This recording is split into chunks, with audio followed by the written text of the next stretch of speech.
Guys, welcome to HardReset.Info channel. Today I have Samsung Galaxy Flip6 and I want to show you how to fix the problem when your game or application are not visible on your Google Play Store, as in my situation. When you have the same problem as mine, you search your game but you don't have it there, go back to the main menu of your Google Play Store, tap on your photo on the right corner and there's settings.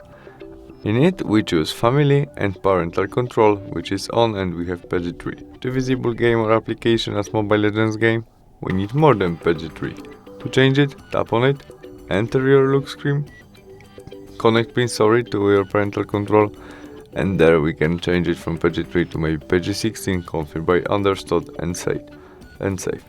You can also turn off your parental control by switch off.